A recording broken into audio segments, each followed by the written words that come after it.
Garjuplasers di film di sini. Nah, di video ini saya akan bahas bahwa Zoro ini adalah sebenarnya klan dari D. Nah, jadi mari tanpa basa-basi lagi, kita langsung saja wadaw.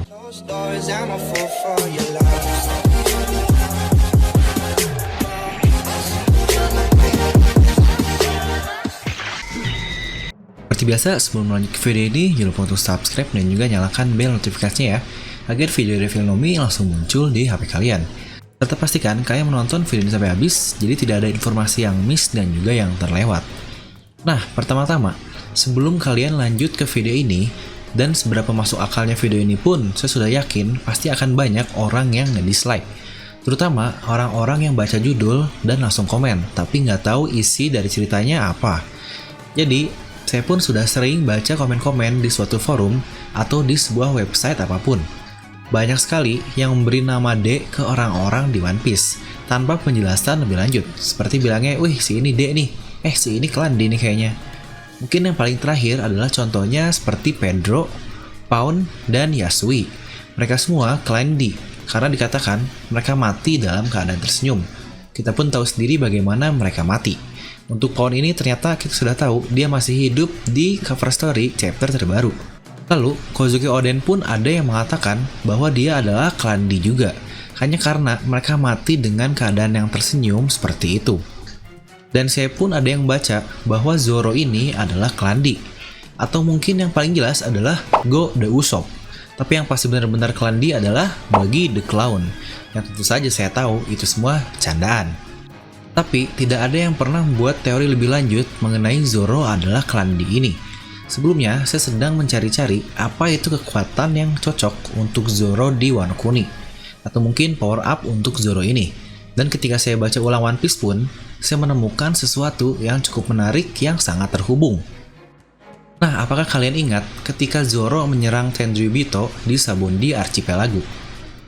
Itu adalah salah satu momen yang cukup normal untuk seseorang yang bodoh seperti Zoro ini, di mana dia tidak tahu tentang Tenryubito sama sekali.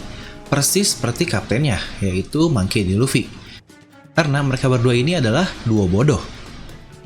Tapi saat ini kita tahu bahwa D adalah musuh alami dari para dewa atau God. Bahkan disebut sebagai natural enemy of God. Itu adalah yang kata-kata Corazon katakan. Kita tahu, tidak banyak orang yang menyerang Tenryubito seperti itu. Ini adalah salah satu contoh lain Zoro dapat menjadi klan D. Karena yang menyerangnya setahu ini hanyalah Zoro dan juga Luffy. Ini pun adalah sesuatu yang sangat mirip di antara Luffy dan Zoro juga. Dan jika dibandingkan dengan kru Luffy yang lainnya, seperti kasus 3D2Y atau 3 Days 2 Years, hanya Zoro lah yang paling lama mengerti pesan di balik pertemuan yang harusnya diadakan 3 hari dan diubah ke 2 tahun kemudian. Itulah yang menjadi time skip di cerita One Piece. Karena jika dibandingkan dengan kru yang lain untuk Chopper, Usopp, ketika mereka melihat surat kabar, mereka langsung mengerti arti di balik tato dari Luffy ini, dan cukup lama untuk Zoro karena dia adalah bodoh. Tapi menurut saya mereka berdua ini sangat pintar dan cerdas dalam segi pertarungan. Keduanya pun mempunyai obsesi masing-masing, seperti Luffy ke makanan, terutama ke daging yang kita pun tahu sendiri, dan Zoro ke minuman, terutama ke sake. Bahkan dia mempunyai haki observation yang sudah advance untuk sake ini. Dan hanya mereka lah yang mengerti situasi.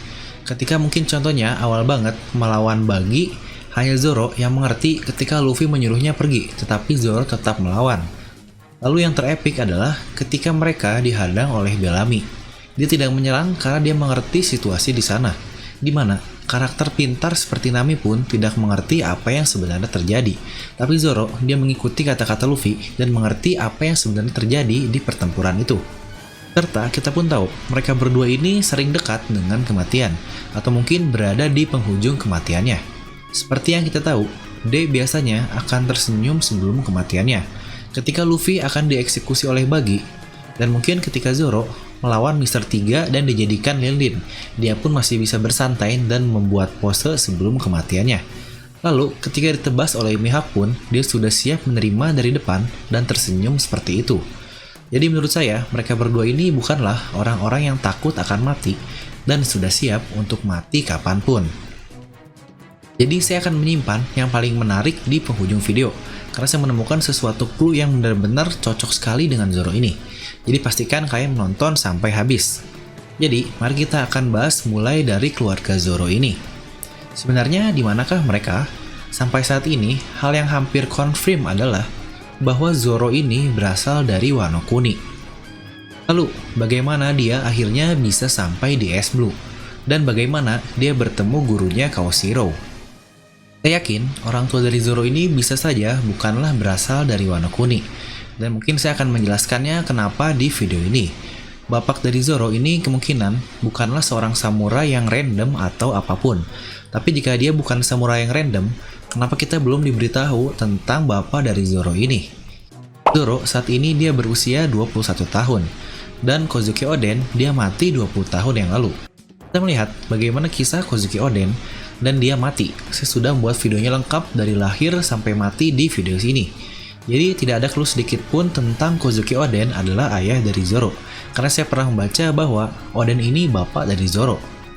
Serta tidak ada satupun orang yang menyebutkan nama Roronoa. Mereka mungkin masih hidup, mungkin di suatu tempat yang lain. Tapi bisa saja semua dari Roronoa ini sudahlah mati. Dan Zoro satu-satunya Roronoa yang tersisa. Mungkin cukup mirip dengan latar belakang dari cerita Sasuke. Dalam rangka menyelamatkan Zoro dari Kaido dan Wano Kuni, seseorang menolongnya untuk bertemu dengan Koshiro. Apakah mungkin Koshiro adalah teman dari keluarganya dan tahu bahwa Zoro adalah klan D? Sebenarnya saya akan bikin teori yang menarik tentang hubungan antara orang tua Zoro dengan orang tua Luffy, yaitu Monkey D. Dragon. Mungkin di next video, ataupun mungkin kalian sudah pernah membacanya atau melihatnya di video lain. Jadi mungkin kalian juga akan bertanya, kenapa tidak ada yang pernah mengatakan Zoro adalah klan D juga? Banyak orang yang tahu bahwa Zoro adalah sang pemburu bajak laut. Atau mungkin kita menyebutnya sebagai Kaizoku Gari. Itu adalah arti dari pemburu perompak. Karena julukan dari Zoro ini adalah Kaizoku Gari Zoro, seperti Mugiwara no Luffy. Tapi tidak ada yang tahu bahwa Zoro ini adalah klan D. Sebenarnya ada beberapa opsi jawaban. Yang pertama, karena negeri Wano ini adalah negara yang terisolasi. Lalu yang kedua, mungkin dia mirip seperti Lau. Lau adalah salah satu klan D, tapi bahkan seseorang seperti Doflamingo pun tidak tahu akan hal itu. Serta kemungkinan lain adalah Zoro pun tidak tahu bahwa dirinya sendiri itu adalah klan D. Tapi saya yakin dia akan mempelajari tentang kebenaran itu di penghujung cerita One Piece. Lalu, satu pertanyaan yang lain, yaitu Roronoa. Apakah itu benar-benar nama depan dari Zoro ini? Bagian yang cukup mirisnya adalah, kita tidak tahu apa-apa tentang hal itu. Cerita masa lalu Zoro pun benar-benar berbeda jika dibandingkan dengan krunya yang lain. Bahkan Sanji pun diperjelas tentang masa lalunya, yang awalnya hanyalah menceritakan tentang Zeff, tapi ternyata dia adalah anak dari keluarga bangsawan, yaitu Vinsmoke.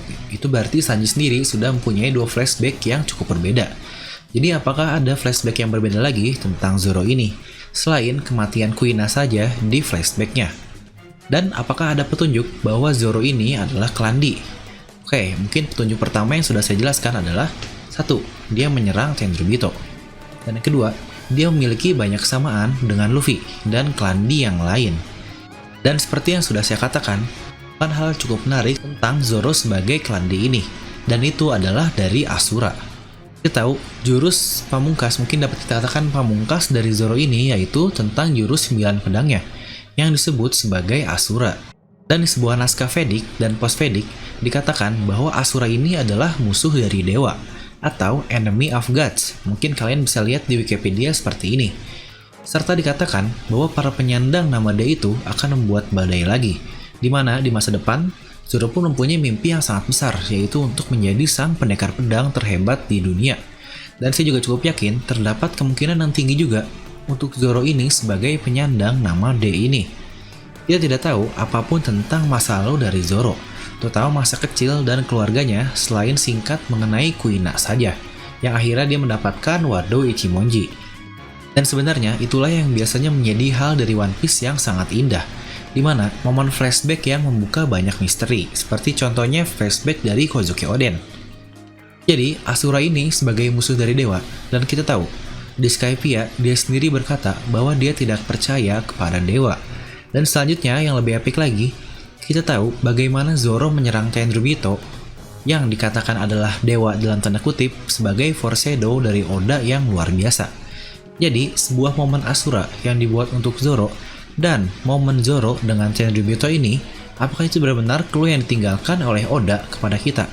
Jika benar, maka itu adalah clue dari Oda yang sudah bertahun-tahun lamanya. Nah, jadi begitulah pendapat saya tentang beberapa alasan kenapa Zoro bisa saja menjadi salah satu klandi. Dan apakah kalian tahu nama dari klandinya? Ya, nama yang sebenarnya adalah Wrong D.Direction. Haha. Nah, jadi bagaimana pendapat kalian? Apakah ada kemungkinan lain Zoro menjadi bagian dari klandi? Atau tentu saja kita harus menyerahkan semuanya ke Lord Buggy the Clown? Jadi langsung tuliskan pendapat kalian di kolom komentar di bawah. Dan seperti biasa, semoga kalian terhibur dengan video ini. Like aja kalau kalian suka, dislike aja kalau nggak suka. Jangan lupa untuk subscribe dan juga share video ini ke teman kalian. Gue Davila yang pamit, and I'll see you guys next time.